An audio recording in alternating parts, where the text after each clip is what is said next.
इचलकरंजी शहरातील महाविकास आघाडीच्या वतीनं हर्षवर्धन पाटील यांचा निषेध करण्यात आला आहे। हर्षवर्धन पाटील यांचे डोके ठिकाणावर आहे का? त्यांच्या अंगावर जे कपडे आहेत ते कपडे इचलकरंजी पुरवत आहे। त्यांनी हे वक्तव्य केलं आहे ते चुकीचं आहे। इचलकरंजी ही वस्त्रनगरी आहे, पाकव्याप्त इचलकरंजी नाही। हर्षवर्धन पाटील हे काँग्रेसमध्ये असताना ते पालकमंत्री म्हणून त्यांनी काम केले। त्यांना इचलकरंजीची जाण आहे की नाही? त्यांना इचलकरंजी शहरामध्ये फिरू देणार नाही। त्यांचा कुठलाही त्यांचा कार्यक्रम असला तरी तो उधळला जाईल असा इंडिया आघाडीच्या वतीनं इशारा देण्यात आला आहे। आणि यावेळी महाविकास आघाडीच्या नेत्यांनी हर्षवर्धन पाटील यांचा निषेध व्यक्त करत हे आंदोलन गांधी पुतळा चौक येथे केलेलं आहे।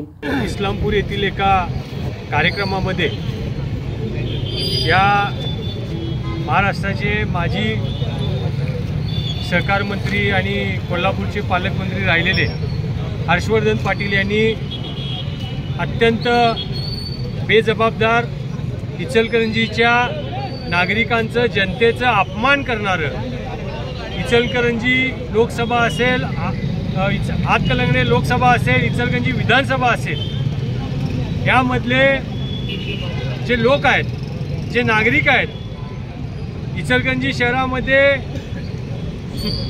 सुताच्या धाग्यातून कापड जसं विणलं जातं त्या पद्धतीनं एकसंघपणे ते राहतात। अशा परिस्थितीमध्ये समाजामध्ये तेढ निर्माण व्हावं अशा पद्धतीची भूमिका घेऊन इचलकरंजीचे मतदार म्हणजे इचलकरंजीचे लोक म्हणजे पाकव्याप्त काश्मीरमधले आहेत अशी जी भूमिका मांडली याचा सर्वात प्रथम निषेध करतो। आणि त्यांनी खरं वास्तविकरित्या हर्षवर्धन पाटील आणि त्यांचा इतिहास पाहता अनेक वर्ष ते धर्मनिरपेक्ष पक्षामध्ये राहिलेले आहेत। परंतु मगाशी काही मंडळींनी सांगितलं बावस्कर साहेबांनी ईडीची चौकशी लागल्यामुळं ते पक्ष सोडून काँग्रेस पक्ष सोडून गेले खरे, परंतु एका विशिष्ट विचाराचे समाजामध्ये तेढ निर्माण करायची भूमिका घेऊन दंगली कशा पेटवल्या जातील ही भूमिका सातत्यानं अनेक लोकांच्याकडनं, जातीवादी पक्षांच्या लोकांच्याकडनं चाललेली आहे। आणि हीच भूमिका हर्षवर्धन पाटलांनी घेतलेली आहे आणि संविधानाचा, देशानं दिलेल्या संविधानाचा त्यांनी अपमान केलेला आहे असं सांगून मी ते थांबतो आणि त्यांचा पुन्हा एकदा निषेध करतो। जय हिंद। भारतीय जनता पार्टीचे नेते हर्षवर्धन पाटील यांनी 2 दिवसापूर्वी वाळवा या ठिकाणी क्रांतीवीर नागनाथ अण्णा नायकुडे यांच्या जयंतीनिमित्त इचलकरंजी शहराच्या बाबतीत एक धक्कादायक विधान केलं की इचलकरंजीची तुलना पाकव्याप्त काश्मीरशी केली आणि त्या कार्यक्रमासाठी उपस्थित असणारे धैर्यशील माने मगाशी बावस्कर साहेबांनी सांगितल्याप्रमाणे त्या ठिकाणी शुभेच्छा स्वीकारण्यासाठी हसत हसत त्या ठिकाणी होते। खरं म्हणजे आज आम्ही 2 दिवसांनी त्या ठिकाणी या वक्तव्याचा जाहीरपणे इंडिया आघाडीच्या वतीने निषेध करतो।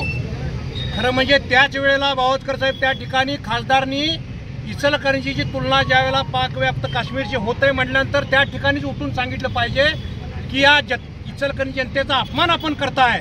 खरं म्हणजे ते बोललं नाहीत, पण हा इतिहास जर बघितला तर 1947 साली ज्यावेळेला भारताची फाळणी झाली, भारत आणि पाकिस्तान वेगळं झालं, त्यावेळेचे British vice chancellor Lord Mountbatten यांनी त्यावेळेला सांगितलं होतं की काश्मीरमध्ये जे संस्थानिक होते हरिश्चंद्र, की तुम्ही एकतर काश्मीरचा जो भाग आहे संस्थानिक, त्यावेळेला पारतंत्र्यात असताना संस्थानिक राज्य होतं, एकतर भारतामध्ये जावा किंवा पाकिस्तानमध्ये जावा, पण त्यांना संस्थानिक म्हणून राहायचं असल्यामुळं त्यांनी कोणत्याही याच्यात विलीन केलं नाही। आणि त्याचाच गैरफायदा घेऊन त्यावेळच्या पाकिस्तानच्या सैन्यानं घुसखोरी केली आणि ती घुसखोरी केल्यानंतर मग भारताकडे ज्यावेळेला मदत मागितली त्यावेळेला भारतानं अंशत भाग आपल्याकडे आला आणि जो काही भाग राहिला तो भाग म्हणजे आज POP म्हणजे पाकिस्तानचा भाग संबोधला जातो। खरं म्हणजे त्या वक्तव्याचा आज इचलकरंजी जनतेचा विचार केला तर औद्योगिक शहर आहे आणि या औद्योगिक शहरामध्ये अत्यंत प्रत्येकाच्या हाताला काम मिळेल असं हे शहर आहे आणि या ठिकाणची तुलना